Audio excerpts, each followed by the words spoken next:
নমস্কার বন্ধুরা, নেপ্রো study hub YouTube চ্যানেলে আপনাদের আবার স্বাগত। আজ আমরা পড়াশোনা করব state medical faculty of West বেঙ্গলের সেকেন্ড ইয়ারের যে সিলেবাস আছে তার প্রথম চ্যাপ্টার অ্যাক্সেস রিলেটেড কমপ্লিকেশান।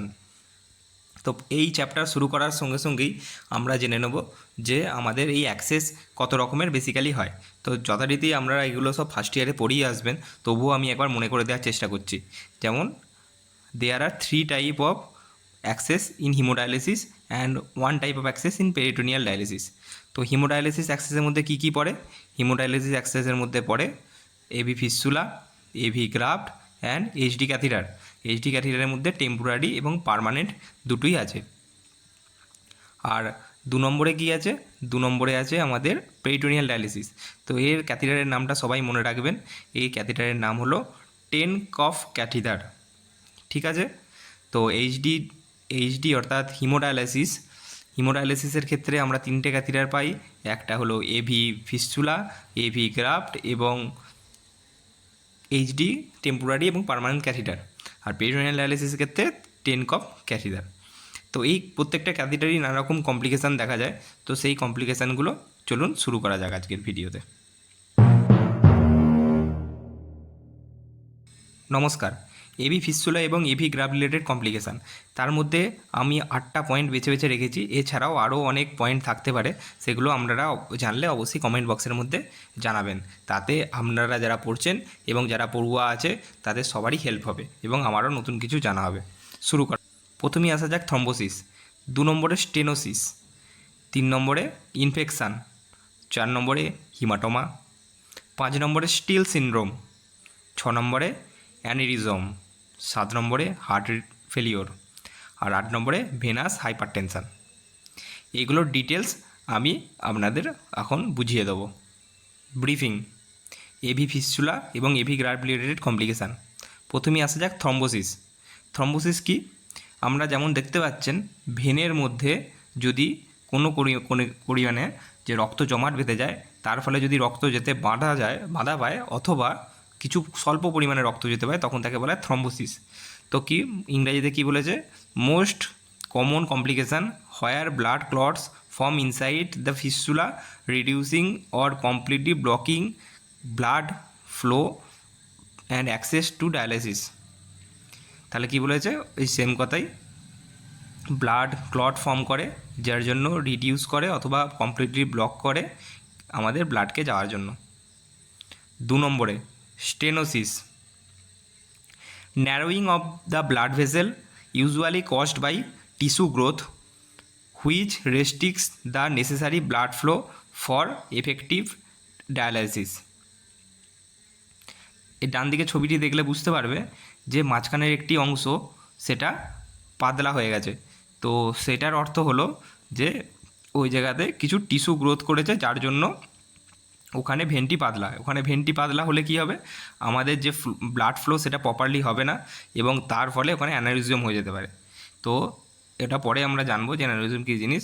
তো আপনারা এই ছবিটিতে তীরচিহ্ন দিয়ে লেখা আছে স্টেনোসিস, সেটা দেখতে পাচ্ছেন। 3 নম্বরে ইনফেকশান।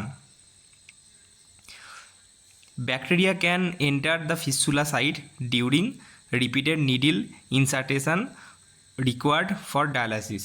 ডায়ালিসিসের জন্য বারবার নিডিল পিক করতে হয়, তো সেই নিডিলের স্থানে কখনো কখনো ইনফেকশান গ্রোথ করে যেতে পারে, resulting localise or systemic infection, যেগুলোকে ট্রিট করার জন্য আমাদের কিছু কিছু টাইমে অ্যান্টিবায়োটিক প্রদান করা হয়।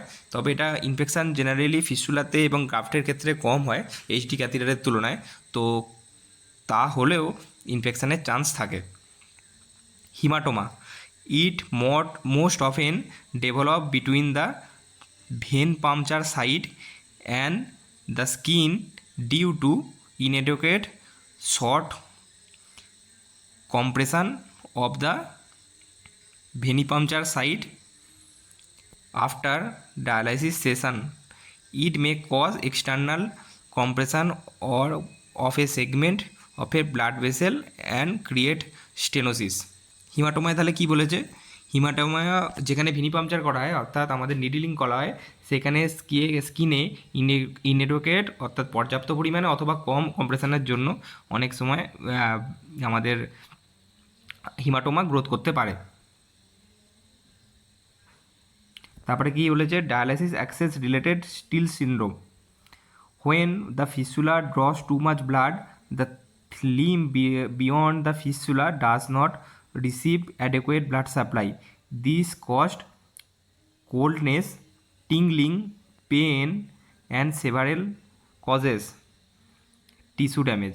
তো কী হয়, আমাদের যেখানে ফিস্টুলা করা হয়, রেডিয়াল ফিস্টুলা বা অন্যান্য ব্র্যাকিয়াল ফিস্টুলা, তো তার যখন ব্লাড ফ্লো আর্টারি দিয়ে আসে এবং আর্টারি দিয়ে ম্যাক্সিমাম ফ্লোটাই আমাদের ফিস্টুলা হয়ে ভেন দিয়ে রিটার্ন হয়ে যায়, তো তখন কী হয়, তখন হাতের যে ফিস্টুলা তলভাগে ওই আর্টারি থেকে ফ্লোটা পর্যাপ্ত পরিমাণে পায় না, এবং সেটি না পাওয়ার জন্য হাত কী হয়, এই ধরনের প্রবলেম শুরু হয়। সেই প্রবলেমের মধ্যে কী বলেছে, কোল্ডনেস অর্থাৎ ঠান্ডা হয়ে যায়, হাতটা টিংলিং ঝিনঝিন করা, পেন করে হালকা, অনেক সময় হাত সোয়েলিং হতে থাকে। তারপরে হলো অ্যানিউরিজম। অ্যানিউরিজম কী বলেছে, weakening or bellowing of the blood vessel, blood ভেসেলের হলো উইক হয়ে গিয়ে ফুলে যায়, এই যে ছবিটা দেখতে পাচ্ছ।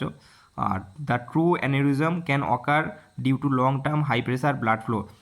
আমাদের ফিস্টুলায় অনেক সবসময় তো প্রেসারের মধ্যে ফ্লো যায়, তো তাদের ক্ষেত্রে, আর যাদের ব্লাড প্রেসার এমনি হাই থাকে তাদের প্রেসার আরও বেশি থাকে, সেজন্য কী হয়, অনেক সময় অ্যানিউরিজম ডেভেলপ করে যেতে পারে আমাদের এই ফিস্টুলা সাইডে। আর এটার জন্য নিচে লেখা আছে যে ক্যানিউলেশন মিসহ্যাপ হতে পারে, অর্থাৎ পিকিংয়ে প্রবলেম হতে পারে। তারপরে কি আছে, তারপরে আছে heart failure. Because an AV fistula force blood to flow from an artery to vein much faster, the heart has to pump harder and compensate. Over time large fistula can seriously strain and lead to a high output heart failure. তো আমাদের ফিস্টুলাতে directly ভেনের সঙ্গে connect করা থাকে বলে অনেক ফ্লোয়ের পরিমাণ বেড়ে যায়, যার জন্য এটি হার্টের পাম্প করতে কম্পেনসেট করতে হয়।